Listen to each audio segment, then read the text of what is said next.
Everyone, कैसे हैं आप सब। उम्मीद करता हूँ सारे लोग बढ़िया हो गए। तो आज हम शुरू करने वाले ट्री। बेसिकली ट्री क्या होता है, मैंने पहले बताया था। ट्री जो होता है वो एक नॉन लीनियर डाटा स्ट्रक्चर होता है। Non linear data structure. Non linear क्या होता है, जिसके मोर देन टू नेबर्स हो। मोर देन टू नेबर्स, ठीक है। ये नॉन लीनियर होता था तुम्हारा। चलो, अच्छा मैंने पहले यहाँ कुछ स्लाइड्स लिख के लाया है ताकि टाइम ना वेस्ट अपना। देखो यहाँ लिखा है tree is A hierarchical data structure. Hierarchical का मतलब क्या है, ये डाटा को स्टोर करता है हायरार्किकल फॉर्मेट में। Hierarchical format in the sense कुछ ऐसा समझो। पहले एक रियल वर्ल्ड एग्जांपल लेते हैं। तुम लोग लैपटॉप में अपने फोल्डर्स रखते हो। फोल्डर्स, जो फोल्डर्स तुम लोग रखते हो लैपटॉप में अपने, मान लो ये कोई फोल्डर है, ठीक है, पेरेंट फोल्डर। अब इस फोल्डर के अंदर कुछ और भी फोल्डर्स बनाते हो, जिसको हम क्या बोलते हैं, सब फोल्डर। सब फोल्डर, ठीक है। अच्छा, अब इस फोल्डर के अंदर भी तुम्हारे इन जो सब फोल्डर हैं, इनके अंदर भी कोई ना कोई फोल्डर बने रहते हैं तुम्हारे, ठीक है। ऐसे कुछ, ये मान लो मैं ले दे रहा हूँ फाइल, इसके अंदर फाइल रखा है तुमने, ठीक है। चलो, तो ये देखो, ये एक तरीका हायरार्की फॉलो कर रहा है। ध्यान दो, इसका सबसे पहले क्या था, मेन फोल्डर था। जब ये फोल्डर तुमने ओपन करा तो वहां तुमने दो फोल्डर देखे हैं, ठीक है। चलो, और उसके बाद जब ये सब फोल्डर तुमने खोला तो उसके अंदर कोई फोल्डर दिख गया। अच्छा, मैं तुम्हें एक रियल चीज दिखाता हूँ। मैं बोलना क्या चाह रहा हूँ, इधर देखो, ध्यान देना, इधर देखो। मान लो जैसे ये कौन सा फोल्डर खोला जाए, जैसे मान लो ये बेसिकली ये डीएसए पाइथन फोल्डर है। मैंने इस पर क्लिक किया तो देखो, अपना पेरेंट फोल्डर क्या है, डीएसए पाइथन जो है अपना पेरेंट फोल्डर है, ठीक है। अब उसके अंदर हमें तीन सब फोल्डर दिखे हैं, ठीक है। मैं पाइथन खोल दिया। अब जैसे पाइथन खोला तो उसके अंदर मुझे कुछ और फोल्डर्स दिखने लगे हैं, ऐसे करके, ठीक है। तो ये जो चीज़ें हैं तुम्हारी, ये यही तुम्हारा हो रहा था। जैसे मैंने क्या बोला था, मैंने यहाँ मान लो पहले यहाँ खोला था पाइथन डीएसए का फोल्डर, ठीक है। डीएसए के फोल्डर के अंदर कई फोल्डर्स हैं। एक पाइथन का था, डार्ट का था, फ्लटर का था। पाइथन, डार्ट, फ्लटर, ऐसे फोल्डर था। इसके अंदर भी कुछ फोल्डर्स हैं, ठीक है। यही होता है हायरार्किकल फॉर्मेट, मतलब टॉप टू डाउन ऐसे स्टोर करना एलिमेंट्स को, ठीक है। चलो, अच्छा, अब ये पॉइंट समझ में आया भी। चलो, अब ये दूसरा पॉइंट बोल रहा है, हम लोग इसको रिकर्सिव डाटा स्ट्रक्चर भी कहते हैं। रिकर्सिव डाटा स्ट्रक्चर क्यों, क्योंकि ट्री जो होता है वो कलेक्शन होता है किसका, वेरियस सब ट्री का। इसका क्या मतलब आप समझते हैं। देखो, ट्री तुम्हारा कुछ ऐसे बनता है, ये, ठीक है, ये भी नोड, इससे कुछ नोड्स कनेक्ट होंगे, इससे कुछ नोड्स होंगे, इससे कुछ नोड्स होंगे, इससे कुछ नोड्स होंगे, ठीक है। तो देखो, अगर ये तुम्हारा ट्री है ना, मान लो ये कोई ट्री है, तो मेरे बोलने का था recursive data structure. Recursive data structure मतलब tree is a collection of a various sub tree. अच्छा, अगर मान लो, अभी के लिए ध्यान दो, ये तुम्हारा रूट है। अभी मैं बताऊंगा रूट क्या होता है, पेरेंट का होता है, चाइल्ड का होता है, सब चीज़ बताऊंगा, ठीक है। अभी मान लो ये रूट है, ठीक है। नाम देते हैं 10, 20, 30, 40, 50, 60, 70, ये ऐसे एलिमेंट स्टोर है, ठीक है। तो तुम ध्यान दोगे कि ये जो 40 है, ये भी तो एक ट्री ही है। देखो, अगर इसमें तुम देखो, इस 40 में देखो, तो बस मान लो ये ट्री है, तो ये क्या हो जाएगा, ये तुम्हारा रूट हो जाएगा, और ये दोनों क्या हो जाएंगे, ये चाइल्ड हो जाएंगे तुम्हारे इसके। समझ में आ रहा है। चलो, अच्छा, अब मान लो तुम 40 को नहीं, तुम इसको देख लो, 20 को, तो यहाँ से लेके यहाँ भी तो एक ट्री ही बन रहा है। इस केस में तुम्हारा 20 क्या होगा, ये तुम्हारा रूट हो गया, रूट नोड, ये नोड होगा, रूट नोड। और ये तुम्हारा इसका रूट नोड का चाइल्ड होगा, ठीक है। चाइल्ड के साथ ये 70 का क्या होगा, पेरेंट भी होगा 40। चीजें समझ में आ रही है। चलो, अच्छा, अगर तुम इतने को देखो तो ये भी तो एक ट्री ही बनेगा, ये भी। समझ में आ रहा है। चलो, अच्छा, अब क्या है, सब ट्री क्या होता है। देखो, सब ट्री क्या होता है, sub tree small part of tree. जैसे मान लो ये 40 है, मैं इसको यहाँ से हटा दूँ 40 को, ठीक है। चलो, इधर आओ, मान लो ये वाला जो ट्री है, ये जो ट्री है तुम्हारे बेसिकली ये वाली, इसको मैं सोच रहा हूँ इसको हटा दिया जाए, ठीक है। तो ये बेसिकली तो कोई बड़े ट्री का ये पार्ट है ना, 40, 70, 80। अगर मैं इसको ऐसे लिख दूँ अलग से, 40, 70, 80, तो ये क्या हो गया, ये सब ट्री हो गया किसका, इस बड़े ट्री का। इसी बड़े ट्री का ये तो पार्ट है देखो। या फिर मान लो मैं ऐसे लिख दूं, इधर लिखो, इधर मैं लिख दूं 20, 40, इधर लिख दूं 50, इधर लिख दूं 70 और इधर लिख दूं 80। तो देखो ना, ये जो मैंने लिखा है 20, 50, ये जो मैंने लिखा है ये इसी ट्री का तो पार्ट है। देखो इसी ट्री का पार्ट है कि नहीं बताओ। तो ये जो जब एक बड़े ट्री का कोई छोटा ट्री पार्ट होता है तो उस छोटे ट्री को हम लोग सब ट्री कहते हैं। समझ में आ रहा है? चलो आओ देखते चीजों को। अच्छा ध्यान दो, ये देखो 20, ये भी तो है ना 20 से लेके 50 तक, यही वाला तो ट्री है। इसका ये भी सब ट्री है, ये भी तुम्हारा सब ट्री हो गया। चलो इतना समझ में आया? आओ इधर देखते हैं। अच्छा अब ट्री के एट्रीब्यूट्स क्या होते हैं। पहला लिखा है नोड। तो नोड क्या होता है, जिसमें तुम एलिमेंट को स्टोर करते हो ना वही नोड होता है। जैसे मान लो ये जो मैंने गोला ये बनाया ना गोला, ये ये क्या है, ये तुम्हारा नोड है बेसिकली। समझ में आ रहा है? ये भी एक नोड है, ये भी एक नोड है, ये भी एक नोड है, जिसके अंदर तुम क्या करते हो, एलिमेंट या डाटा डाटा को स्टोर करते हो। जैसे देखो इस ये जो गोला है, गोला सर्कल जो है, इसमें हम किसको स्टोर करें, 20 को। 20 क्या है, एलिमेंट या डाटा है कोई तुम्हारा, तो 20, फिर यहाँ 30 या इधर कुछ भी लिख दो 5। समझ में आ रहा है? तो नोड क्या करता है, नोड का काम होता है डाटा को स्टोर करना। ठीक है चलो, ये एट्रीब्यूट्स हैं ट्री के तुम्हारे। फिर मैंने लिखा है रूट नोड। रूट नोड क्या होता है, जो टॉप नोड होता है या फिर कह सकते हो हेड नोड जो होता है ट्री का, उसको रूट नोड कहते हो। जैसे मान लो ये ट्री है तुम्हारा, ठीक है, ट्री, ये ट्री है तुम्हारा, ऐसा कुछ। चलो ये ट्री है तुम्हारा, ठीक है। तो जो सबसे टॉप पे होगा ना, जो जिनसे ये सारे नोड्स कनेक्ट होंगे आपस में, उनका जो सबसे टॉप पे होगा, सबसे टॉप यानी ये वाला जो नोड है, ये तुम्हारा क्या होता है, ये रूट नोड होता है। मतलब सबसे यही शुरुआती होती है तुम्हारी ट्री की। ठीक है, इसको हम लोग रूट नोड कहते हैं। जैसे मैंने फोल्डर वाला खोला था, उसमें मैं बोलूँ हमारा रूट फोल्डर कौन सा था, रूट फोल्डर। तो हम लोग पाइथन बेसिकली हम लोग डीएसए के फोल्डर खोले हैं, डीएसए का फोल्डर खोला गया था, उसके अंदर हमारे पास थे फोल्डर पाइथन के, डार्ट के, और भी जो फोल्डर रहे होंगे, ये मान लो यूट्यूब का फोल्डर था। ठीक है, तो ये क्या डीएसए जो है, ये देखो एक तरह का रूट ही तो है जिसके अंदर ये तीनों फोल्डर्स तुम्हारे कंटेंट हैं। तो जो सबसे टॉप नोड होता है ना, सबसे टॉप नोड ट्री का, वो तुम्हारा क्या होता है, रूट नोड होता है। चलो इतना समझ में आया? अच्छा जो मैं लिख दे रहा हूँ, बाई चांस तुम लोग को नोट्स बनाना हो। तो ये जो टॉप है यही क्या है तुम्हारा, रूट नोड है। ठीक है चलो।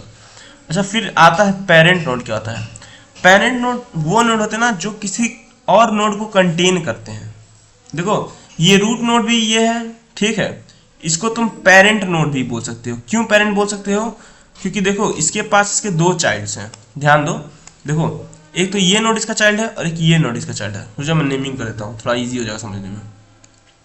मान लो रूट नोड का मैं वैल्यू ए दे रहा हूँ, उसके चाइल्ड हैं बी और सी, बी का चाइल्ड है तुम्हारा डी, सी का चाइल्ड है ई और एफ, और ई का चाइल्ड है जी। ठीक है चलो। अच्छा बताओ, अगर मैं बोलूँ यहाँ पे पेरेंट नोड कौन कौन सा है, एक तो ए तुम्हारा पेरेंट है। पेरेंट क्यों पेरेंट है? क्योंकि इसका चाइल्ड बी है और सी है। ठीक है, इसके पास दो नोड इससे कनेक्टेड है, इसके चाइल्ड हैं। ठीक है। अच्छा अगर मैं बोलूँ बी क्या पेरेंट है क्या हमारा, बी, तो हाँ सर बी भी पेरेंट है। किसका पेरेंट है? डी का पेरेंट है वो। देखो डी का पेरेंट है ना बी, लेकिन ध्यान दो बी चाइल्ड भी है। किसका चाइल्ड है? ए का, क्योंकि इसका पेरेंट कौन है? ए है बी का। ठीक है, ये पेरेंट भी है चाइल्ड भी है। सी क्या है तुम्हारा? सी क्या पेरेंट है? हाँ सर सी पेरेंट है। क्यों पेरेंट है? क्योंकि इसके पास भी दो चाइल्ड है ना, एक तो ई इसका चाइल्ड है, एक तो एफ चाइल्ड है। इसका मतलब ये भी तो पेरेंट है किसी का, और साथ साथ ये चाइल्ड भी है। देखो ए का चाइल्ड भी, इसको ऐसा तुम समझ लो। अभी अगर ये ना समझ में आ रहा हो तो देखो सी पेरेंट भी है चाइल्ड भी है। पेरेंट किसका है? ये पेरेंट है ई का और एफ का। चाइल्ड किसका है? चाइल्ड ए का है। ठीक है चल। अच्छा ये बताओ ई क्या पेरेंट है? हाँ सर ई पेरेंट है। किसका पेरेंट है? जी का। तो तुम यहाँ लिख सकते हो ई जो है वो पेरेंट है। किसका पेरेंट है? जी का। ठीक है, और ई जो है ई ये चाइल्ड भी है। ई जो है चाइल्ड है। किसका चाइल्ड है? बताओ सी का, सी नोड का। ठीक है, चलो इतना चीज समझ में आ रही है अभी। अच्छा तुम ऐसे समझो, मान लो मैं यहाँ बना देता हूँ, यहाँ पे मान लो जैसे ये तुम्हारे ये जो है ना, ये तुम्हारे ग्रैंड फादर है। ठीक है, क्या है? Grand father, grand father. ठीक है, चलो तुम्हारे ग्रैंड फादर के ना दो लड़के हैं मान लो, एक ये हैं और एक ये हैं। ठीक है, चलो ये मान लो हम लोग के पापा हैं, पापा। ठीक, नहीं ऐसा नहीं, पापा नहीं, नाम देता हूँ इनका, नहीं तो फिर तुम लोग कंफ्यूज हो जाओगे। मान लो इनका नाम है मैं इनका नाम दे देता हूँ क्या? राम। ठीक है, चलो, और इनका नाम मैं दे दे रहा हूँ शिव। ठीक है, चलो शिव। ठीक है, सॉरी स्पेलिंग गलत हो गया। चलो अच्छा, अब ये जो राम है ना, इनके पास इनका भी एक बेटा है। ठीक है, जिसका नाम मान लो मैं दे देता हूँ क्या? इसका नाम मैं अरुण दे दे रहा हूँ, अरुण इनके बेटे का नाम है। और इनके भी बेटे हैं, एक का नाम मान लो संदीप दे दो और एक का नाम दीपक दे दो। अरे यार बेटे बनाए, मैंने नामकरण कर दिया, रुक जाओ पहले बेटे बना दो। ठीक है, चलो मैं इनका बेटा बना देता हूँ। तो देखो ये मान लो इनके बेटे हैं ये। ठीक है, अरुण। चलो इतना समझ में आया। अब जो ये शिव हैं इनके भी बेटे हैं। ठीक है, इनके बेटे कौन कौन है? एक तो मान लो संदीप है कोई, चलो ये संदीप है, संदीप। ठीक है, और एक बेटे का नाम मान लो दीपक दे देता हूँ, दीपक।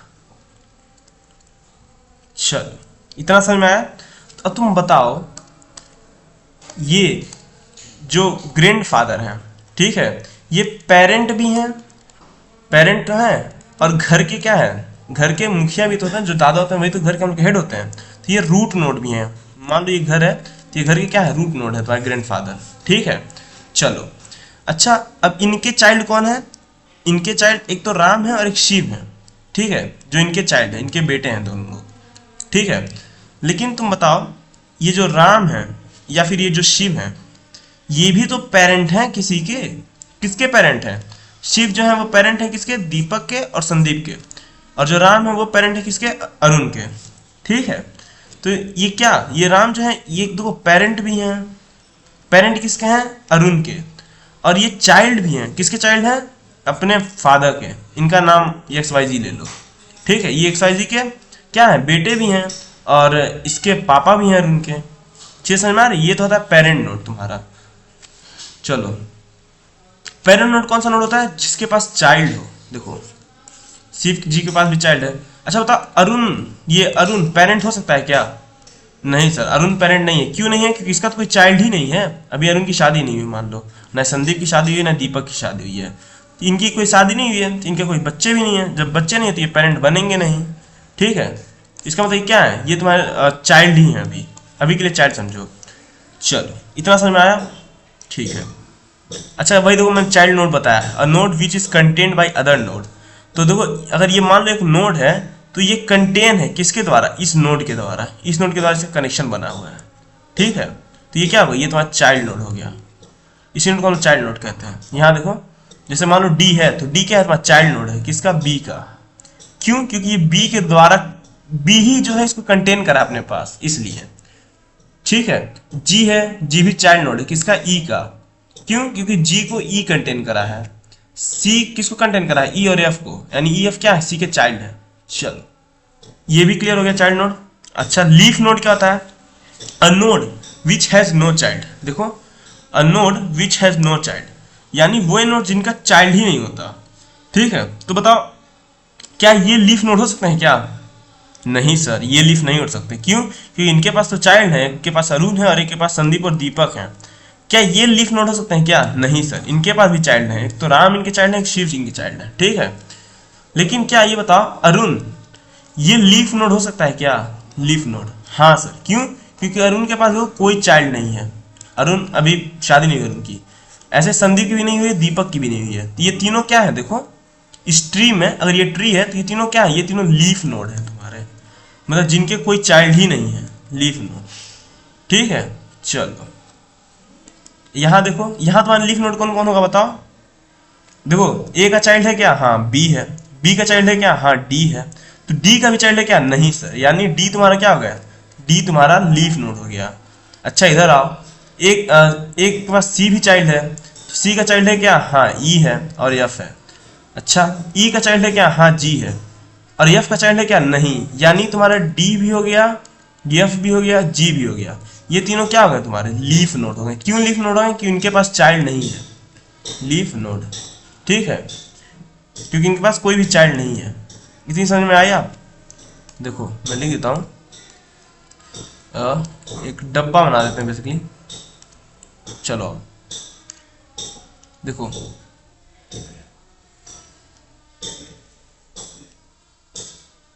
ये क्या है तुम्हारा, ये लीफ नोड है, लीफ।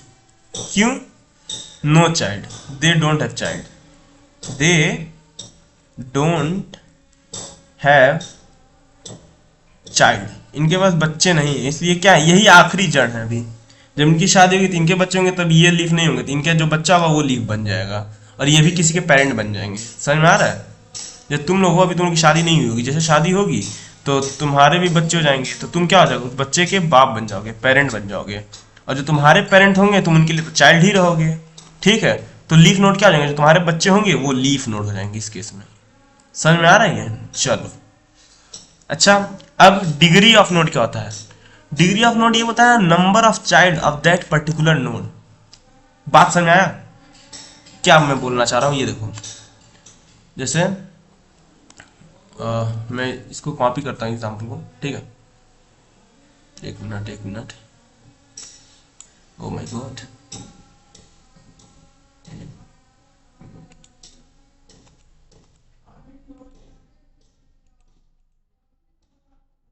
ये तो सेलेक्ट कैसे करता था मैं भुला गया, सेलेक्ट कैसे करता था। अच्छा छोड़ो। अच्छा ये देखो इसी एग्जांपल समझो, degree node, degree of A node क्या होता है, नंबर ऑफ चाइल्ड। डेफिनेशन से पता लग रहा है, जिसका भी हम जिस नोड का हम डिग्री पूछेंगे उसके जितने से उसके जो चाइल्ड होंगे वो उसकी डिग्री हो जाएगी। जैसे मैं बोल दूं इस ग्रैंडफादर जो है, ग्रैंडफादर, इनकी डिग्री क्या है, डिग्री, तो जो इनके बच्चे होंगे ना वही इनकी डिग्री हो जाएगी। समझ रहे हो। इनके बच्चे कौन है, एक तो राम है और दूसरे शिव है, यानी इनकी डिग्री कितनी है, 2। अब मैं पूछूं राम जी की जो है, राम जी हैं, इनकी डिग्री कितनी है बताओ। इनकी एक ही डिग्री है, क्यों, क्योंकि इनके पास एक ही लड़का है अरुण, तो इनकी डिग्री क्या हो जाएगी, 1। समझ में आ रहा है। चलो अब मैं मान लो शिव जी का पूछ लूं कि शिव जी की डिग्री कितनी होगी, डिग्री ऑफ शिव जी, तो बताओ कितने हैं, इनके पास कितने बच्चे हैं, 2 बच्चे हैं, एक संदीप एक दीपक, ये 2 हो गया। चलो अब इधर आ लो, मान लो एक मैं ट्री बना देता हूँ, और ऐसे कुछ ऐसा है, A B C D E, फिर बी का एफ जी डी, इसका एच आई जे है, ठीक है। अच्छा मैं ए का डिग्री पूछूं, डिग्री ए का, तो बताओ ए की डिग्री कितनी होगी बताओ। एक देखो तुम चाइल्ड गिनोगे, लेकिन किसका, सिर्फ उसी नोड का, जो डायरेक्ट उस नोड से कनेक्ट होगा वही उसके चाइल्ड होंगे। ये सब तो उसके क्या हो जाएंगे, डिसेंडेंट हो जाएंगे ना, मैं उसके नाती वगैरह बन जाएंगे ना, इस लोग जो उनका बेटा होगा वही डिग्री बनती है। तो ए के बताओ कितने बेटे हैं, बी है, सी है, डी है, ई है, यानी ए की डिग्री कितनी जाएगी, 4। समझ में आ रहा है। चलो लिख दो, डिग्री कितनी होगी, 4। अच्छा कोई पूछे बी का डिग्री कितना है बताओ, बी के पे 2 ही लड़के हैं, एक ई है और एक जी है, जिसकी डिग्री कितनी हो गई, 2। सी का डिग्री कोई पूछेगा बताओ, क्या बताओगे, सी का डिग्री, क्या सी का कोई बच्चा है क्या, नहीं, इसकी डिग्री कितनी जाएगी, 0। अब तुम बताओ यहाँ तुम्हारा सी, देखो सी लीफ नोड भी है ना, क्यों लीफ नोड है, क्योंकि इसके पास कोई चाइल्ड ही नहीं है, यही आखिरी है यहाँ पे, तो ये लीफ नोड भी है तुम्हारा। ठीक है, और लीफ नोड कौन है, ई है, जी है, एच है, आई है, जे है, ई है, ये सब क्या है, लीफ नोड है। अभी पूछे डी की डिग्री कितनी है, डिग्री ऑफ डी, कितने हैं डी के बच्चे, देखो एक तो एच है, एक आई है और एक जे है, यानी 3 है। ये समझना, ये होता है डिग्री ऑफ ए नोड। चलो अच्छा अब फिर ये पॉइंट देखो, height of a tree. Height of tree क्या कहते हैं, longest path from root node to leaf node. इसका क्या मतलब है, आओ समझते हैं। देखो मान लो मैं ये बोलूं कि ये ए है नोड, ये बी है, ठीक है, ये सी है, ये डी है, और इधर ई है, इधर एफ है, और इधर जी है, ठीक है, इधर ये अच्छा। अब मैं बोलूँ इस नोड का हाइट क्या होगा, इस ट्री का हाइट। तो देखो डिफिनीशन में साफ साफ बोला है तुम्हारे कि लॉन्गेस्ट पाथ कहाँ से, रूट नोड से उस particular longest path from root node to leaf node. ये क्या होता है, ये हाइट ऑफ ट्री होता है, पूरे ट्री का हाइट, मतलब ये पूरा जो ट्री है इसका हाइट पूछा है। तो कौन सा होगा, जो सबसे बड़ा पाथ होगा, कहाँ से, रूट नोड से लीफ नोड तक। तो तुमको लीफ नोड बताओ कौन कौन से दिख रहे हैं। एक तो ये लीफ नोड है तुम्हारा, क्योंकि इसका कोई चाइल्ड नहीं है। दूसरा लीफ नोड ये दिख रहा है तुम्हें, जिसका कोई चाइल्ड नहीं है, ठीक है। तो हाइट काउंट करो, 1 2, तो 2 है यहाँ पे, ये 2 बता रहा है। इसके पास कितने, 1 2 3 4 5, इसकी हाइट कितनी, 5। तो इसमें मैक्सिमम किसकी लेंथ है, 5 की, ठीक है। तो ये पूरे ट्री का हाइट क्या हो जाएगा, ये 5, जो 5 आया है ये इसकी हाइट हो जाएगी ट्री की। रूट नोड से जो सबसे लंबा लीफ नोड मिल जाए डिस्टेंस, वो तुम्हारी क्या होती है, हाइट होती है ट्री की, ठीक है। इस केस में इसकी हाइट कितना है बताओ, 5। कौन कौन सा हाइट ली हो, यहाँ से जाते हुए ऐसे ऐसे ये हाइट ली है, ठीक है, 5 आया है। और जब यहाँ से ये लिफ्ट पे गए थे तो इसकी हाइट कितनी थी, 2। तो मैक्सिमम कौन सा था, 5, इसलिए लिख लिया। ये हाइट, ये क्या हो, हाइट ऑफ ट्री। अच्छा अब ये हाइट ऑफ नोड क्या होता है, ये भी होता है longest path from root node to that particular node. मान लो मैं बोल दूं कि जो डी है या मान लो एफ है, ठीक है, इसका लॉन्गेस्ट हाइट कितना है तुम बताओ। तो इसका लॉन्गेस्ट हाइट, इसके पेरेंट ही तो जाओगे, पेरेंट से लेके रूट तक, ठीक है। तो एफ किसका चाइल्ड है, डी का, डी किसका चाइल्ड है, बी, बी किसका चाइल्ड है, ए। तो देखो कितने, 1 2 3, तो एफ की कितनी हो जाएगी, 3। दो डिफिनेशन तुम पढ़ोगे उसी समझ में आएगा। Longest from root node to that particular node, वो सबसे लंबी रास्ता जो तुम्हें रूट नोड से लेकर, यानी यहां से लेकर रूट नोड से, ठीक है, रूट नोड से लेकर उस पर्टिकुलर नोड के पास जाए जिसकी तुम हाइट पूछ रहे हो। यही तो रास्ता है BCDE वाला, समझ में आ रहा है। चलो अच्छा अब बोला लेवल ऑफ नोड।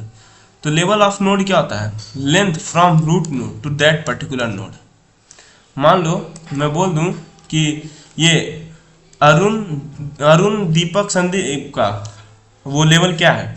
तो देखो लेवल कुछ नहीं होता, लेवल मतलब जानते हो क्या होता है, जो एक जनरेशन के होते हैं ना उनको हम एक लेवल के बोलते हैं, मतलब सेम जनरेशन वाले को हम एक लेवल बोलते हैं, ठीक है। लिख देता हूँ लेवल, मतलब यहाँ पे लिख दूँ क्या, यहाँ पे लिख दे रहा हूँ लेवल, यानी सेम जनरेशन, सेम जनरेशन वालों को हम लोग क्या बोलते हैं, सेम जनरेशन को एक लेवल बोलते हैं, एक लेवल पे है, एक लेवल। अब मेरे कहने क्या मतलब है, देखो तुम्हारे ग्रैंडफादर, इनका कोई भाई है क्या, नहीं, तो ये इनकी पहली जनरेशन है, ठीक है। अभी मान के चलो तुम्हारे घर में पहली जनरेशन किसकी है, तुम्हारे ग्रैंडफादर की, ठीक है। अच्छा दूसरी जनरेशन किसकी है, राम की और शिव की, ये कौन सी है, सेकेंड जनरेशन। मैं ऐसा क्यों बोल रहा हूँ, इनका लेवल सेम है, क्यों, क्योंकि दोनों के जो पिता है वो एक ही हैं। और ये अरुण के क्या, अरुण के ये चाचा हुए हैं और ये संदीप के चाचा हुए हैं, ठीक है। चीज़ समझ में आ रही है। जैसे मान लो तुम्हारे दादाजी हैं, उनके मान लो 2 बेटे हैं 2 बेटियां तुम्हारे दादाजी के। तो जो तुम्हारे 2 बेटे यानी तुम्हारे पापा, तुम्हारे चाचा, तुम्हारी दोनों बुआ, जो 2 बेटियां बुआ लगेंगी ना तुम्हारी, तो जो तुम्हारी दोनों फुआ जो होंगी वो सब किस एक ही लेवल की हैं, एक ही जनरेशन की हैं, एक साथ सारे लोग आए हैं, एक साथ, मतलब कुछ साल का गैप होके एक ही, मतलब एक ही साथ है ना, सिबलिंग्स हैं बेसिकली, मैं ये बोलना चाह रहा हूँ। लेवल का मतलब क्या, सिबलिंग्स, ठीक है। अच्छा अब देखो जो तुम्हारे बुआ के लड़के होंगे, जो तुम्हारे चाचा के लड़के होंगे और जो तुम हो, ठीक है, वो क्या, वो एक लेवल पे हो, मतलब एक जनरेशन पे हो, तुम जनरेशन 3 हो। जैसे अभी इस समय कौन सा जनरेशन, जेन जी चल रहा है ना, जेन जी हम लोग बोलते हैं, हम लोग कौन सा जनरेशन, जेन जी के हैं हम लोग, ठीक है। इससे पहले कोई और जनरेशन ना होगा, तुम्हारे पापा का जनरेशन, तुम्हारे चाचा का जनरेशन वो अलग जनरेशन है, ठीक है। तुम्हारे दादा का जनरेशन वो अलग जनरेशन है, जो तुम्हारे दादा के भाई होंगे और तुम्हारे दादा वो एक जनरेशन के होंगे। इतनी बात समझ में आ रही है। चलो अच्छा अब क्या, ये भी हो गया हमारा, लेवल पता चल गया। एंसेस्टर नोड, एंसेस्टर नोड क्या होता है, पेरेंट जो होता है, वो एंसेस्टर नोड भी होता है, और पेरेंट के जो एंसेस्टर होते हैं वो भी एंसेस्टर होते हैं।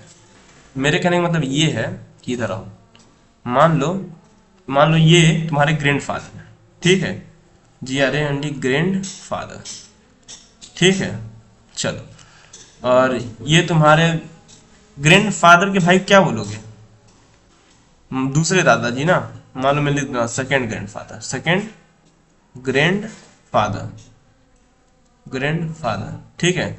और इनके पापा क्या कहोगे, ग्रैंडफादर, ग्रैंडफादर, ग्रेट ग्रैंडफादर है ना, ग्रेट ग्रैंड फादर, यही बोलते हो ना, चलो, ग्रेट ग्रैंडफादर, ठीक है। और चेहरा बना दे रहा हूं मैं, ये दादाजी तुम्हारे, मैं तुम्हारे नहीं, मेरे ही देना, तुम लोग ऑफेंड हो जाओ तो गड़बड़ा जाएगा, चलो, ठीक है, चलो। और इनके भी बेटे होंगे, ठीक है, सोनू इनका नाम दे रहा हूँ, सोनू, और इनके बेटे का नाम दे रहा हूँ, बेटी है मान लो इनकी, इनका नाम दे रहा हूँ साक्षी, ठीक है, चलो। अच्छा, इनकी भी बनाते हैं बेटी, जिनका नाम मैं दे देता हूँ क्या, इनका नाम खुशी, ठीक है, ये बेटी है खुशी। और अब फिर सोनू जो है इनका भी बेटा है जिसका नाम है राज, ठीक है। और जो खुशी है इनका भी एक बेटा है जिसका नाम है राहुल, चलो, राहुल, ठीक है। तुम बताओ, ध्यान दो, इतने पे ध्यान देना, कितने पे, यहाँ से लेके ये इतने पे ध्यान देना, ठीक है, चलो। एंसेस्टर, एंसेस्टर मतलब पूर्वज, एंसेस्टर मतलब क्या होता है, पूर्वज। अब मैं बोलूं राज का एंसेस्टर कौन है, बताओ, राज का एंसेस्टर, राज के पूर्वज, एक तो उसके पापा हुए हैं, फिर उसके दादा हुए हैं, उसके दादा के पापा हुए हैं, ये क्या है, ये राज के पूर्वज हैं। अच्छा, अब मैं बोलूं राहुल के पूर्वज कौन है, तो राहुल के पूर्वज कौन है, राहुल की मम्मी है, ठीक है, फिर उनके नाना है, और उनके नाना के पापा हैं। या फिर ये बोल दो राहुल के अगर कोई जैसे पापा होंगे ना, तो राहुल अपने फैमिली में जाएगा, तो मम्मी की साइड वाले भी तो उसके एंसेस्टर ही होंगे ना, और उसके जो पापा के साइड होंगे, राहुल के पापा के साइड, वो भी तो एंसेस्टर होंगे, उसके दादाजी, उसके दादा के पापा, ऐसे, समझ रहे हो। साक्षी का एंसेस्टर कौन है, एक तो उसके पापा हैं और उसके पापा के पापा हैं, उसके बाद दादाजी, ये उसके एंसेस्टर हुए। अच्छा, लेवल बताओ किसका किसका सेम है, ये जो दो ग्रैंडफादर है इनका लेवल सेम है, ये जो सोनू खुशी साक्षी हैं इन तीनों का लेवल सेम है, और ये राज जो है इनका लेवल सेम है, ये एक ही जनरेशन के हैं, समझ में आ रहा है, ये तीनों एक जनरेशन के हैं, और ये दोनों एक जनरेशन के हैं, और ये भाई सबके जनरेशन के हैं, मतलब इनके पापा है सबके। तो ये क्या, ये जो है ना, ये जो रूट है, ये इन सब के क्या है, एंसेस्टर है, इसके भी एंसेस्टर हैं, इसके भी एंसेस्टर हैं, इसके भी। क्यों, क्योंकि सारे लोग इन्हीं के जरिए आए हैं। जैसे अब मैं बोलूँ हम लोग एंसेस्टर कौन है, तो मेरा एंसेस्टर मेरे पापा हुए हैं, ठीक है, मेरे पापा के पापा यानी मेरे दादाजी हैं, वो भी मेरे एंसेस्टर हैं, मेरे दादाजी के जो पापा हैं यानी मेरे पापा के दादा, वो भी मेरे एंसेस्टर हुए हैं, उनके भी पापा, वो भी मेरे एंसेस्टर हुए हैं, समझ आ रहा है, मेरे पूर्वज, जैसे हम लोग बोलते हैं ना, हम लोग पूर्वज पहले बंदर जो थे वो हम लोग के पूर्वज थे, यही चीज़ है, मतलब हमारे पापा के पापा के पापा पापा पापा पापा जहाँ तक चले जाओ, वो हम लोग के क्या है, एंसेस्टर्स हैं, वो लोग, वो हम लोग के पूर्वज हैं, हम लोग वहीं से आए हैं, ठीक है, चलो। डिसेंडेंट नोड क्या होता है, अच्छा मान लो कोई पूछ ले कि ये जो नोड डी है, डी, इसका एंसेस्टर कौन कौन है, तो एक तो बी है और एक ए है, डी का एंसेस्टर कौन है, ए है और बी है, चलो और देख लेते हैं। मान लो मैंने पूछ लिया यच का एंसेस्टर कौन है, यच का एंसेस्टर कौन है, बताओ एंसेस्टर कौन है इसका, एक तो जी है इसका एंसेस्टर, फिर एफ है, फिर डी है, फिर बी है और ए है, मतलब इसका एंसेस्टर कौन है, A B D F G, ये सब क्या है, इसके एंसेस्टर हैं, एच के, समझ में आ रहा है। चलो अब मैं बोल दूं ई का एंसेस्टर कौन है, ई का एंसेस्टर सी है और ए है, इतना एक बात क्लियर है, मैं लिख दे रहा हूं ईज एंसेस्टर, ई का एंसेस्टर कौन है बताओ, एक तो तुम्हारा सी है, उसके बाद ए है, सी का भी पापा ए है ना, देखो ई जो है वो सी का पापा है और सी का पापा ए है, तो एंसेस्टर सी और ए हुए। क्या ये लोग एंसेस्टर होंगे क्या चाचा चाची? नहीं सर। क्यों चाचा चाची नहीं होंगे? क्योंकि ई जो है ना वो अपने पापा से आया है, पापा के जरिए आया है, और जो सी है वो अपने पापा के जरिए आया है। तो जो जिसके पापा के जरिए आया था वो उसका एंसेस्टर बनते जाता है। चीज़ समझ में आ रही है?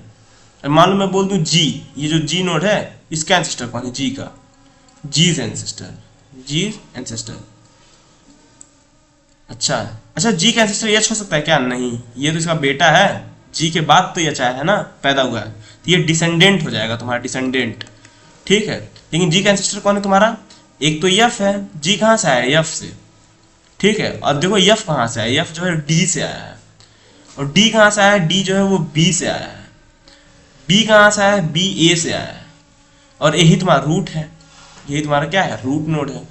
तो इसका कोई एंसेस्टर अभी है नहीं। ठीक है, यानी इसके जी के एंसेस्टर कौन सा है? एफ हो गया, डी हो गया, बी हो गया, ए हो गया। समझ लो, जो जिससे जनरेट होते हुआ है वही उसके एंसेस्टर होते चले जाते हैं। और डिसेंडेंट क्या होता है? डिसेंडेंट मतलब कि बच्चे। जैसे अगर मान लो ये जो है ग्रेट ग्रैंडफादर, इनका डिसेंडेंट कौन हुआ? तो इनके बच्चे जो हुए हैं वो इसके डिसेंडेंट होंगे, इनके भी जो बच्चे हैं वो इनके डिसेंडेंट होंगे। समझ में आ रहा हो? मान लो मैं पूछूं इनके डिसेंडेंट कौन है, तो इनके डिसेंडेंट एक तो ये हुए और ये हुए। ठीक है, अच्छा जब ये डिसेंडेंट हो गए तो इनके डिसेंडेंट, जो इनके डिसेंडेंट होंगे वो इनके भी तो डिसेंडेंट ही होंगे। बताओ, मतलब कि देखो मेरा मतलब है कि मान लो तुम्हारे दादा है, ठीक है, उनके बेटे तुम्हारे पापा हैं और उनके बेटे तुम हो। ठीक है, तो तुम्हारे दादा के बेटे तुम्हारे पापा हैं, तुम्हारे पापा के बेटे तुम, तो तुम इनके डिसेंडेंट नहीं हुए, इन्हीं से तो तुम लोग आए हो, तुम्हारे दादा के जरिए। ठीक है, और तुम्हारे दादा के डिसेंडेंट और कौन है? तुम्हारे दादा के डिसेंडेंट खुशी भी हैं, राहुल भी हैं, ऐसा मान लो। ठीक है, अच्छा इनके डिसेंडेंट कौन कौन हुए? इनके डिसेंडेंट सर ये भी होंगे, ये भी होंगे, और उसके बाद इनके भी बेटे होंगे, वो भी इनके डिसेंडेंट होंगे, तो ये भी हो जाएंगे, ये भी हो जाएंगे। मतलब ये सारे जो लोग हैं वो किसके डिसेंडेंट हैं? इनके डिसेंडेंट हैं। ठीक है, अच्छा अगर मैं मान लो मैं बोल रहा हूँ इनके डिसेंडेंट कौन है, इनके डिसेंडेंट कौन होंगे? जो इनसे सारे लोग पैदा हुए होंगे, मतलब इनके बेटे के जो भी बेटे होंगे वो इनके डिसेंडेंट होंगे। ग्रैंडफादर के डिसेंडेंट ये लोग हैं, और इनका डिसेंडेंट कौन है? इनका डिसेंडेंट बस साक्षी हैं। समझ में आ रहा है? चलो, जैसे मान लो हम लोग होते हैं ना, तो दादा के भाई होंगे, मतलब अगर होंगे तो सिंपल समझो ना कि तुम्हारे पापा तुम्हारे दादा के बेटे, तुम तुम्हारे पापा के बेटे, तो तुम जो हो डिसेंडेंट हो किसके? तुम्हारे दादा के, ना कि तुम्हारे दादा के भाई के तुम डिसेंडेंट हो ना। तो अपने दादा के भाई डिसेंडेंट नहीं हो, तुम किसके डिसेंडेंट हो? खुद के दादा के। तुम्हारे दादा होंगे, उनके बेटे होंगे, यानी तुम्हारे पापा, फिर तुम। ठीक है, और तुम्हारी एंसेस्टर में पूछो कौन है, तो तुम्हारा एंसेस्टर कौन है? तुम्हारे एंसेस्टर तुम्हारे पापा होंगे। ठीक है, फिर तुम्हारे पापा के पापा यानी जो तुम्हारे दादा हैं वो होंगे, फिर उनके भी पापा जो होंगे वो तुम्हारे एंसेस्टर होंगे, ना कि तुम्हारे दादा के भाई जो होंगे ना ये तुम्हारे एंसेस्टर नहीं होंगे ना, क्योंकि तुम इनके जरिए नहीं आए हो। तुम किसके जरिए आए हो? अपने दादा के जरिए आए हो, उनके जरिए तुम्हारे पापा हैं, उनके जरिए तुम आए हो। तो जिसके जरिए हम लोग आते हैं वो हमारे एंसेस्टर बनते जाते हैं, और हम लोग उनके लिए क्या? डिसेंडेंट बनते जाते हैं। इतना समझ में आया? चल, अच्छा अब ट्रीज देखते हैं, टाइप कितने टाइप्स के होते हैं ट्री तुम्हारे। ठीक है, टाइप्स ऑफ ट्री। देखो ट्री जो होता है ना काफ़ी टाइप्स के होते हैं, बहुत सारे, लेकिन उतना हम लोग पढ़ेंगे नहीं। पहले हम लोग कुछ देख लेते हैं। एक होता है तुम्हारा बाइनरी ट्री, बाइनरी ट्री। ठीक है, फिर आता है complete binary tree, complete binary tree. फिर आता है तुम्हारा एवियल ट्री। ठीक है, फिर तुम्हारा आता है full binary tree, full binary tree. ठीक है, फिर आता है हीप ट्री, हीप ट्री। फिर आता है आरबी ट्री।